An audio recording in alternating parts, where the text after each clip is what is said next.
So, importance of small business. So, what is a small business? Well, what a small business is really kind of depends. So, it depends on what area you're in, like mining.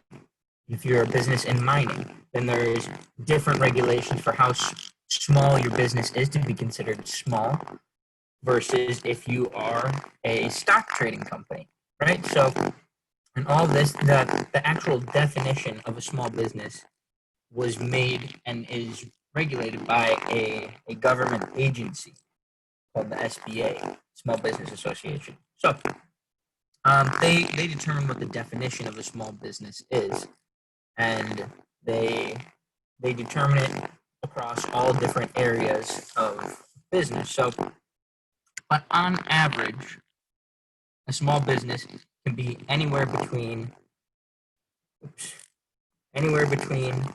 a business of 500 or less. So maximum being 500 or maximum being 1,500 employees. So if you have more than 1,500 employees, there's no way you're a small business, because this is the most out of all of the sectors that I've looked at. This is the most that all of them allow. So, but on average, most of them say if you have 500 or less, you're a small business.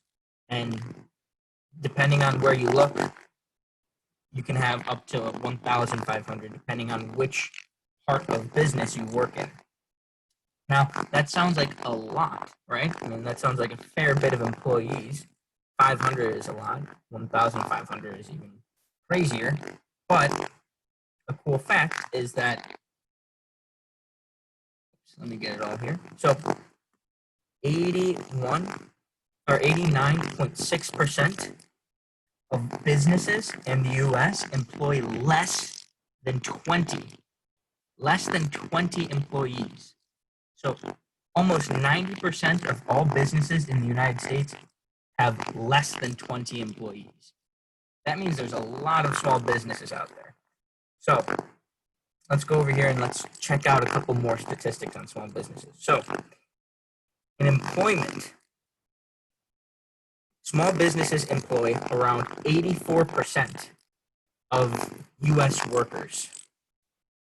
So 84% of all people who are working in the United States right now fall under the definition right here of a small business. They work for a company that has less than 500 or 1,500 employees.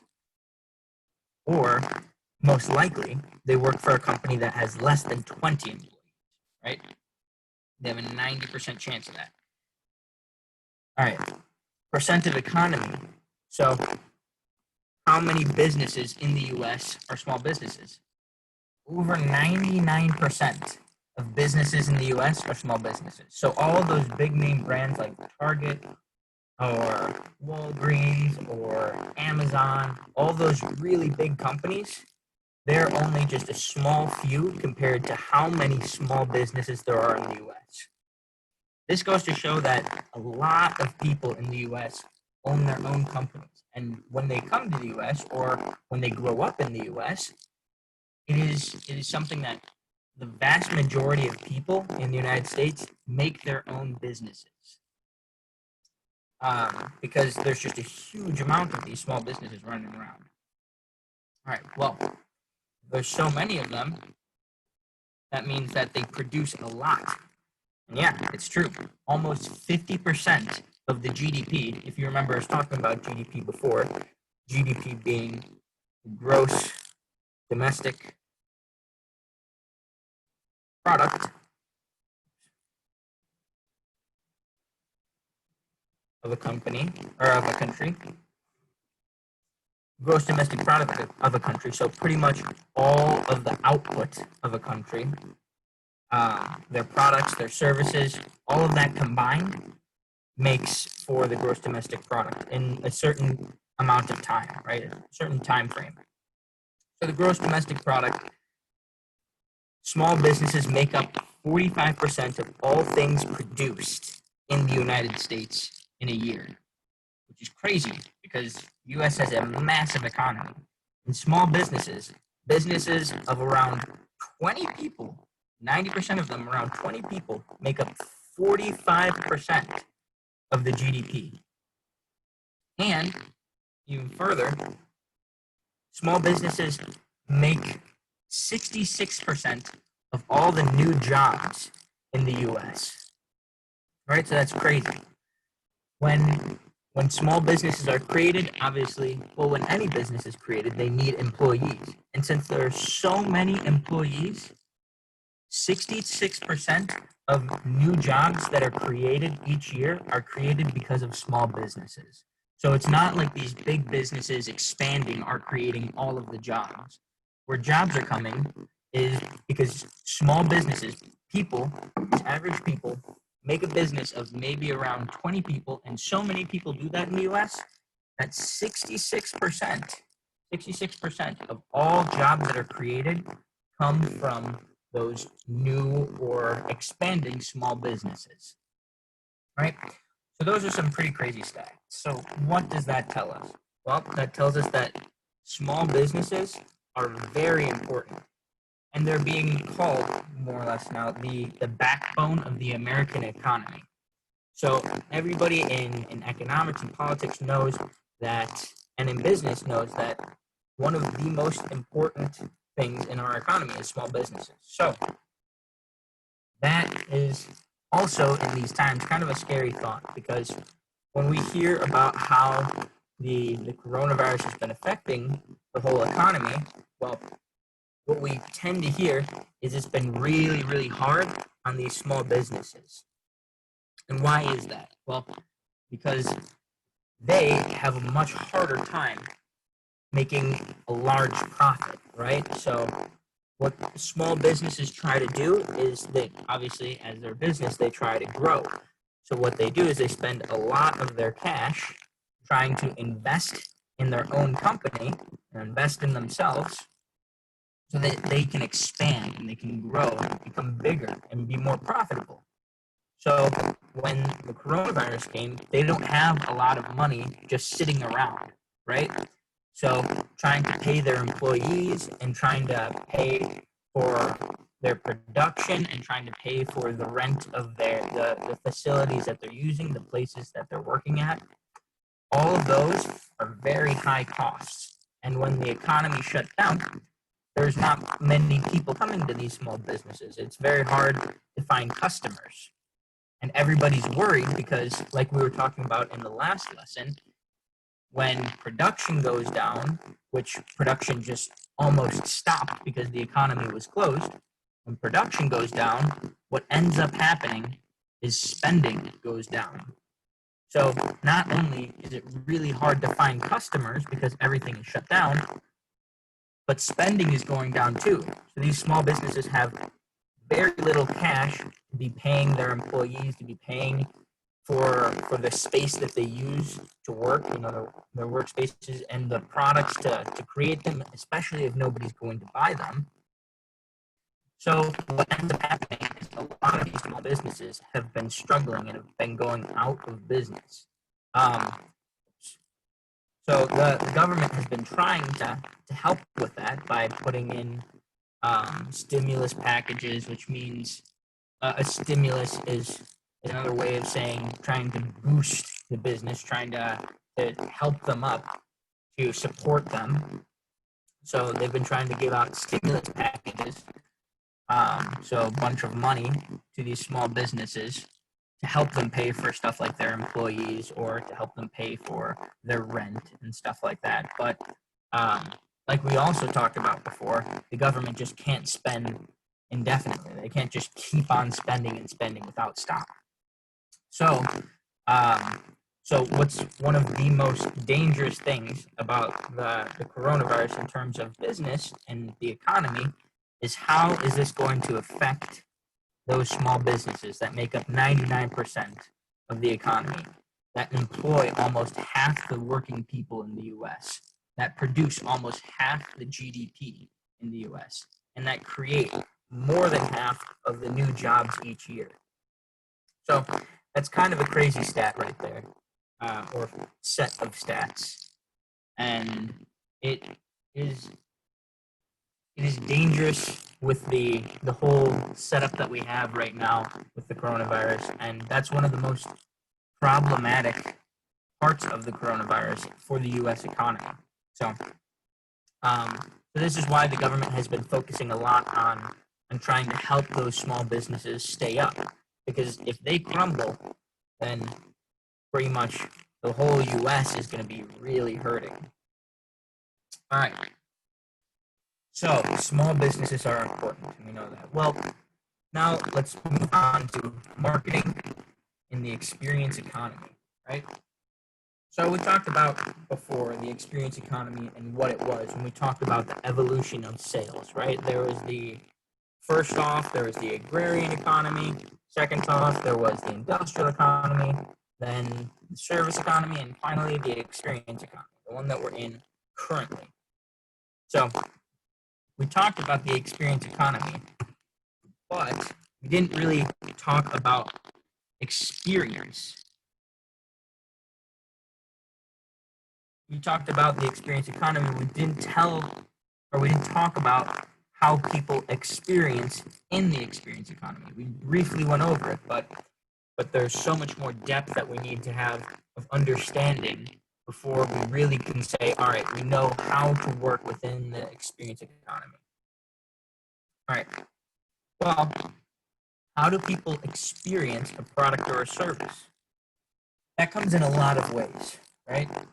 Namely, 4 major ones. So, first one being entertainment. So, entertainment is what we would consider, because this is a big graph right here. This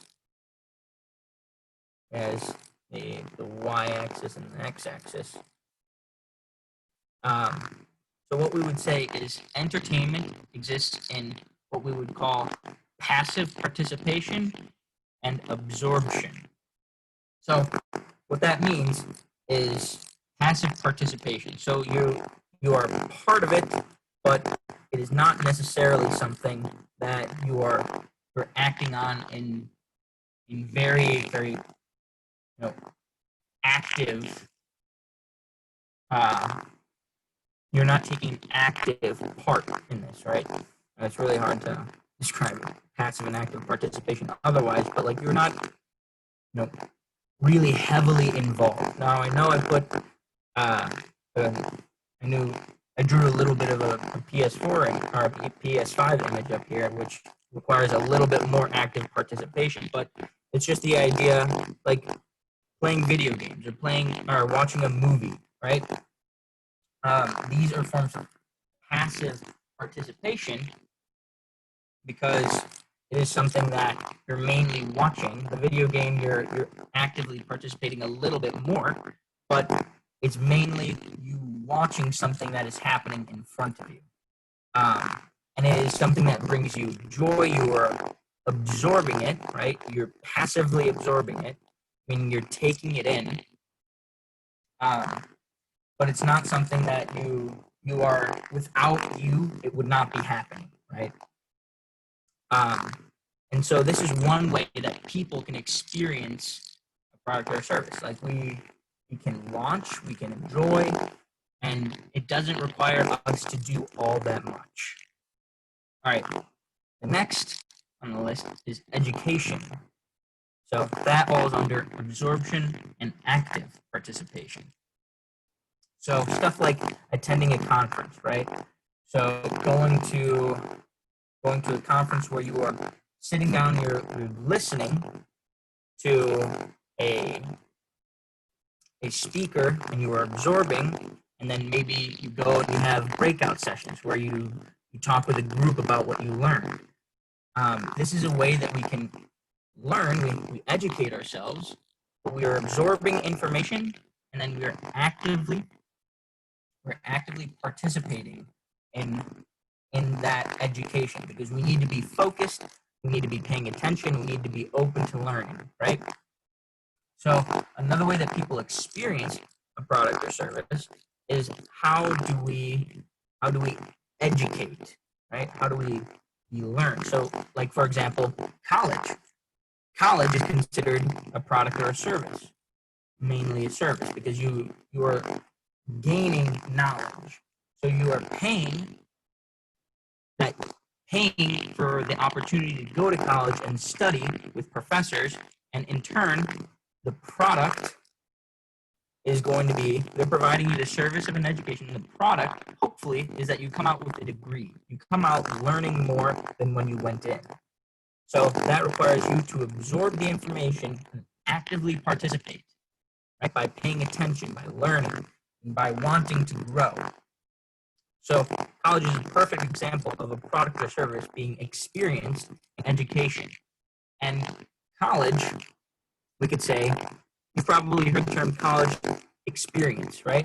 So the college experience is an experience because it is not just your education that you're getting from there, but you are living together in like a community of a bunch of other college students who all are trying to learn similar topics or are just all trying to gain that education and learn about their field of study and I guess life in general. So the experience is every step along the way, and that's why even though college is cheaper when it's online, there are plenty of online universities out there, but what people are really drawn to and what they're willing to pay much, much more for is that experience of college, that being there physically and living on campus and living in those communities. So the experience is far more attractive than just going to an online college where you take classes online and you live at home or something like that. You get an apartment or something. That education, that product or service requires the absorption and active participation for you to gain the education and to fully experience that product or service. All right, now let's go down to aesthetic. So aesthetic falls into immersion and passive participation.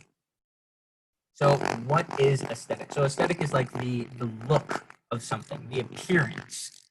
So an enjoyable example of aesthetics is like a walk in the park, right? Or going bird watching. It's passive participation because you're just watching and you're immersing yourself in something. So you're putting yourself in the park and just letting it, like you're passively watching things and enjoying the park itself, going for a walk. But you are immersed in the park. You put yourself there. You are watching everything around you. So the aesthetic, putting yourself somewhere or looking at something and just passively enjoying it. So an example of this would be, let's say, the presentation on food before it gets to you. So you go to a very fancy restaurant, right? And they bring you out a cooked steak, but it's just like a cooked steak, and they give it to you on a styrofoam plate. They give you plastic forks and knives. Well, you're probably going to want to pay far less for that, even though it might be a great steak. You're probably going to want to pay far less for that than if you go to a really nice restaurant and they bring you out a steak that it looks like a work of art, and it's being carried out to you on a golden plate and you have silver utensils, right? That sounds like it's going to be very expensive because what you're paying for is the experience. Does the golden utensils make the steak taste any better? No. Does the silver utensils make it taste any better? No. But does it change the aesthetic? Does it change what you can enjoy by passively looking at it and immersing yourself in the environment around you? Yeah. So it's not just the steak, it's not just the plates and the utensils, but it is the environment around you too. So what does the restaurant look like? Does it look very fancy, or does it look like, a family barbecue in the backyard? One you're going to pay a lot more for because the aesthetic, the presentation of it, what it looks like is a lot more appealing. Okay, and then finally, the last way that we can experience something is what they call escapist. So, by the way, I'll have the link to this that I found, all the the studies on this if you guys are interested. That were done. I think it was done by some Harvard researchers on what ways people experience. So if you want to dive into this more, or you want to understand exactly why they're called what they're called, like aesthetic and escapist and all of that, because I am I'm nowhere smart enough to be able to come up with all of this on my own. This is the work of a lot of geniuses out there, and I'm just telling it to you. So, but anyway, I'll have the link for all of this at the end of the week when I post up the notes. So if you guys are interested and want to dive in more into better examples of this or different explanations for it if you're confused, then I'll have it put up in a way that you can go and watch, or you can read the articles from the link that I give you. So, escapist. Last thing, immersion and active participation.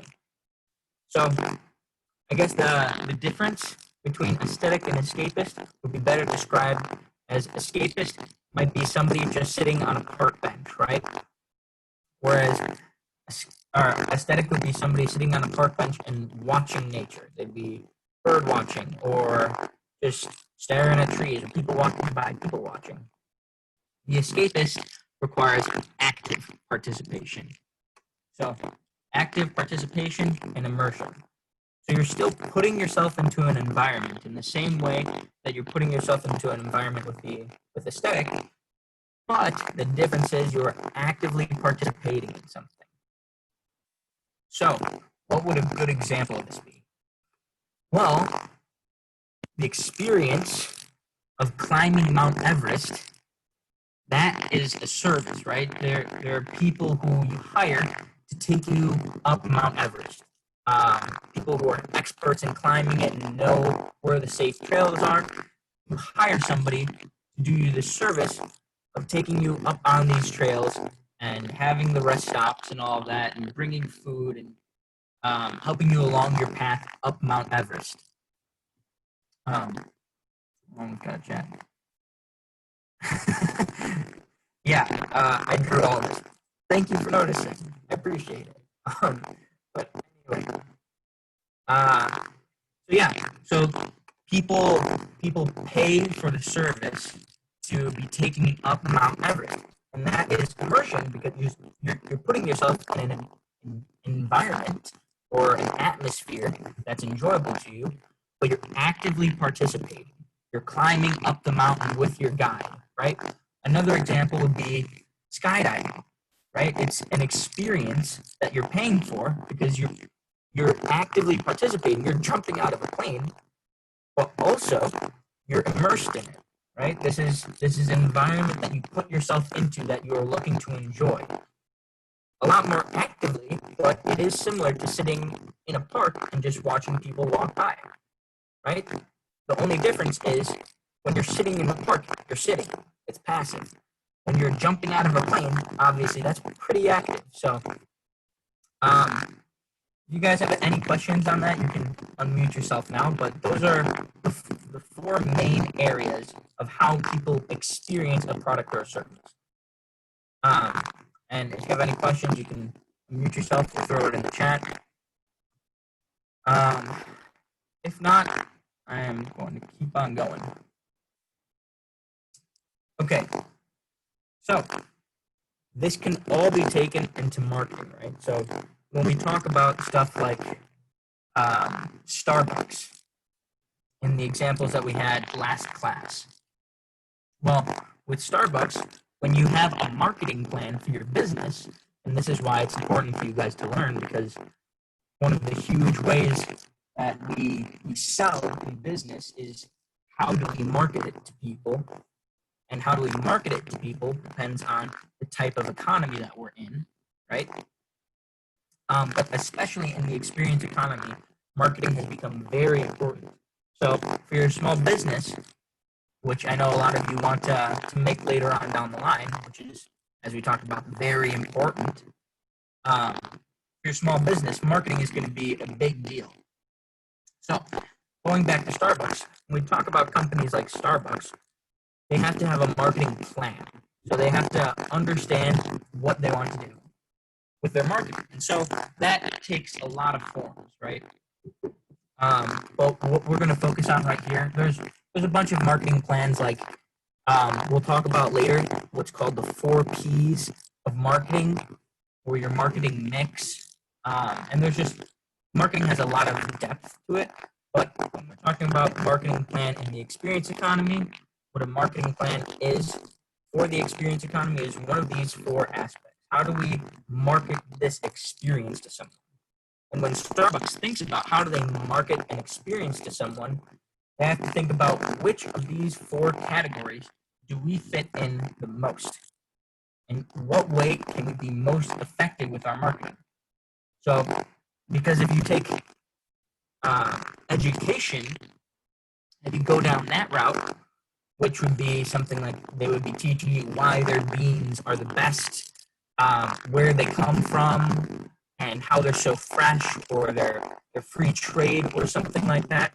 If they wanted to focus on education as their marketing, that would be entirely different than if they wanted to focus on the aesthetic of their marketing, which would be like making very cool latte art when you give your coffee to people. You know, I don't know if you guys have seen a lot of latte art, but latte art is like when you have a fancy cup of coffee at a coffee shop, and what they do is when they pour the milk into the coffee, it's actually very interesting. Like they pour the milk into the coffee, and then because the coffee and the milk are different shades or different colors, and because the coffee is so dark, because the oils and all that bubble up to the top, what they can do is if they move around the milk, they can make a design on the top of the coffee. And it's become super popular in the past couple of years because people, obviously, as we get into the experience economy, people love looking at the cool art that people can make with the lattes. So if they took the aesthetic route, they'd probably focus a lot more on latte art, or they'd focus a lot more on what does Starbucks feel like when you walk into it? What do people think about Starbucks when you walk into it? Because you want to have, even though that sounds like a very general idea, people want to have a very concrete way of marketing that. So even though you might walk into Starbucks and not know that you think of Starbucks as kind of more like younger and hipster and clean, even though you might not like think that the first thing when you walk in the door, right? That's not the first thing that comes to your mind. You walk into Starbucks and you're like, I just want a coffee. You go up to the front, you pay for a coffee. They try and make everything down to like where they position their chairs, what kind of chairs they use, what kind of lighting they have, what kind of music they're playing in the background. They try and make everything pointed towards you having that idea about the aesthetic, like it being younger, it being hipster, or stuff like that. And that way, by trying to make everything about the way they set up their coffee shop the same, then that way they can make all the customers have more or less the same experience and feel the same things when they walk into a Starbucks. And that's why with a lot of places like McDonald's, no matter where you go in the US, the McDonald's is going to look pretty much the same. Because when you walk into a McDonald's, they want you to think the same way about McDonald's every time. They want you to feel the same way and have the same subconscious emotions when you walk into it. And then there are places, I don't know if you guys have you guys been to Portillo's all that much? Do you know Portillo's, like the famous Chicago hot dog place? Yeah. Yeah. So you know how every Portillo's is different? When you walk into it, it's like, sometimes it's dressed up like it's the 50s, the 1950s, or it's dressed up like the 1920s or stuff like that. It has a different environment each time. Right? Have you guys noticed that? Yeah. So that is another form of aesthetic. right? So instead of trying to make everything the same and you have the same emotions by making everything the same in the place, what they try and do is instead change it up each time. So when you go in, it's a whole new experience. So that you can enjoy it passively, but you immerse yourself into the environment of Portillo's. In some places, I know this place is kind of nasty. I don't know if you guys have heard about this.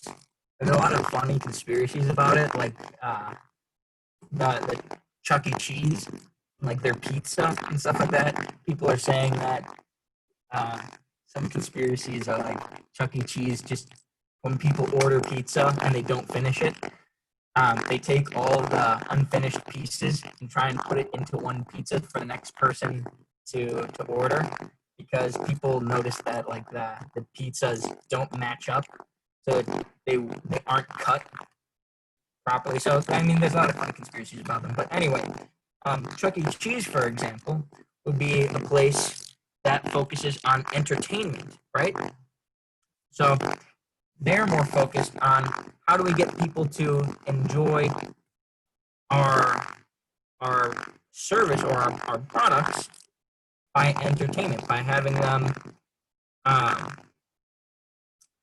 having them, or well, I guess it would probably be more a mix of entertainment and escapist because they'd be actively um, playing the video games and immersing themselves in Chuck E. Cheese, but also they'd be passively absorbing all of the games and the environment and all that. So it's a little bit of both. But yeah, so Chuck E. Cheese tries to look at these things and say, which area do we want to focus on in our marketing? And that doesn't mean that if you focus on one, that you can't focus on the others. But normally, when you go into marketing, you want to have a solid, focused approach. So you can still have all these other ones, but focus and be very solid on entertainment, right? So that's what we got to think about when we're coming up with marketing ideas of how to work within the experience economy. Does that make sense to everyone? Any questions? Once, twice, sold. Okay. Moving on to our last section. All right. Capturing value. So, what is value? This is also a big marketing term. Value. We're diving a lot more, if you guys haven't noticed, into marketing, but value is a very big term in marketing. So, the definition of value, the main definition of it is when it comes to marketing is that which satisfies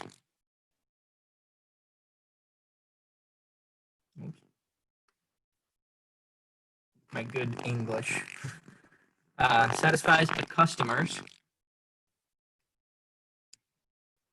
needs and or wants. So then in marketing, the next question that we would have is what is a need and what is a want? Well, a need, the technical definition of a need is states of felt deprivation.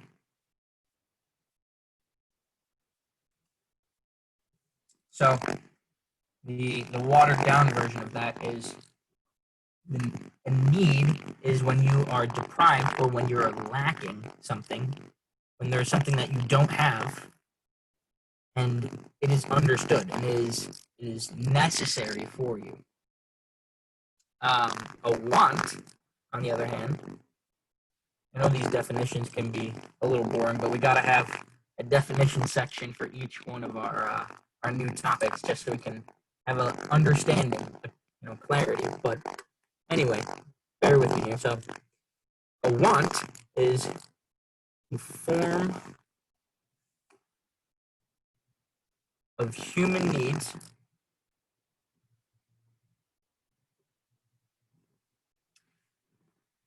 that is shaped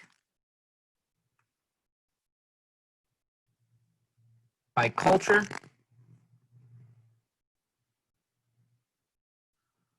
or independent personality. So a want is a form of need. So not necessarily a need, because a need is that felt state of deprivation where you are lacking something. A want is more of a form of need, but instead of it being necessary, it is desired or you want it because you're formed by the culture around you to look at a product or a service that is interesting and for you to want to have it, just because the people around you like it, or because of your own personality. All right, so with that as our basis, let's talk about capturing value. So capturing value comes down to all of this. If you've noticed, all of it is based on, let me shrink this out because we'll need more space. All of that is based on the customer's expectations. So when we market for wants, it depends on the person's culture and their independent personality, and it's a form of human need that isn't necessary, but they want it because of those around them. So they have some expectations for it, right? So one of the most important things in marketing is giving to the customer what they want. So the whole role of marketers is to show customers how a product or a service will improve their life and try and let them know about it. So Apple phones, for example. Apple, it's improved a lot of people's lives by making technology and communication easier, by making them more productive, which means that they can make more money and they have better uses of their time, ideally. And with all that, Apple has improved people's lives and made them more productive. But nobody would have known about Apple if Apple customers hadn't seen or heard of Apple because of Apple's marketing. So the job of the marketer is to look at their product or service and say, hey, this is good, here's why, and we need to be able to tell as many people as possible, so as many people as possible can have their lives improved by our products. So the marketer wants to understand how the product will improve people's lives and then explain that to them. So customer expectations. A lot of people would think at first glance that what a marketer wants to do is just sell, like sell people on it, right? We want to get people super hyped about a product and just get them in and get them buying, and then we're good, right? So we want to get people super excited, get them in and buy the product, and then we're done. Well, no, not exactly. So there are two types of value here. When it comes to customer expectations, there is expected value, and then there is delivered value. So expected value is what the customer thinks they're going to get out of the product, what they're hoping for, what they expect out of the product. How is this going to improve my life, right? They expect it because of the marketing to improve their life in certain ways. So they have expectations of how well this product is going to improve their life. Delivered value, on the other hand, is how well that product actually in real life improves their life. So when we get people super hyped up about a product, and then the expected value is greater than the delivered value. So what they expect isn't actually what happens, right? The problem with that is when we expect more from a product than when we get it, then we're dissatisfied. So we don't have happy customers. And when we don't have happy customers, those customers are not coming back, right? They're not going to give us their money for another product. They're not going to buy from us again. And they're going to look at our company and say, hey, well, that product that I got from them was pretty bad, right? It wasn't what I expected, and they told me that it would help me out in this way and this way, and it didn't. So you know what? I'm not going to buy from them again. And the reason why is because what they expected, we couldn't deliver that. So even if we had great marketing that got 1 million people in to our company and bought from us, if our product was not good, then the problem is they're not coming back, right? So we would have 1 million sales, and then boom, our company would be dead. So it's bad to have your expected value be greater than your delivered value. Now, let's go into the second example here. Again, we have expected value, and we have delivered value.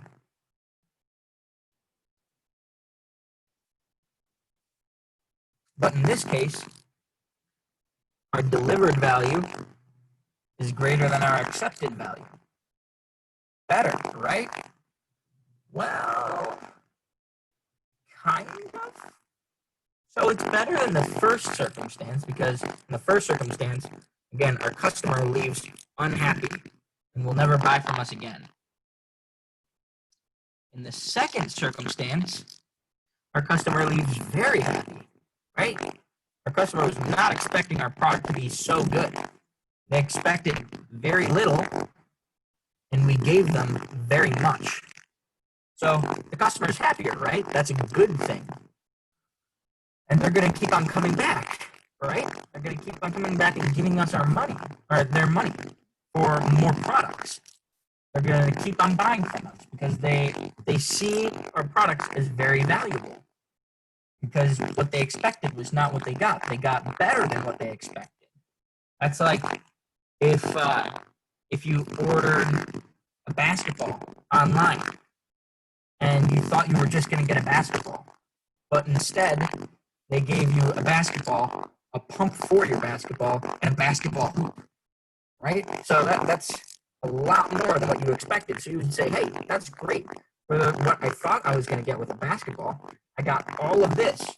Whereas over here, it would be like getting a basketball online and it gets delivered to you deflated and it doesn't have a pump. You know, then there's no way that you can use it unless you go out and buy a pump yourself again, right? So you're expecting to be able to get the basketball and start playing with it, and then, you know, what happens isn't really that. So you're sad you don't want to buy from it again. The basketball comes, in this circumstance, it comes with the hoop, it comes with the pump, and it comes already pumped up. Like, delivered value is way better than expected value here. So the customer's happy, but this situation isn't perfect. The reason I said kind of is because if the expected value is less than the delivered value, then people don't expect much from your product. So there are going to be very few people who are going to come into your store because not a lot of people heard about your product, right? So you may have a lot of very happy customers, but you're not going to have a lot of customers overall.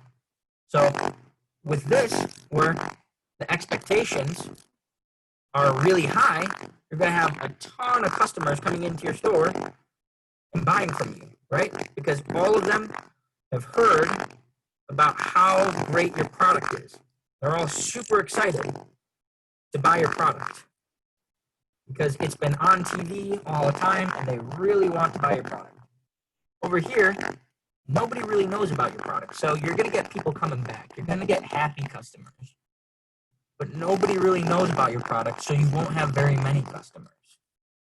Now, in the final example that we've got here, we have, again, expected value and delivered value. What the difference is? Expected value equals delivered value. So this is the best situation of them all. So in this situation, the first one, unhappy customers.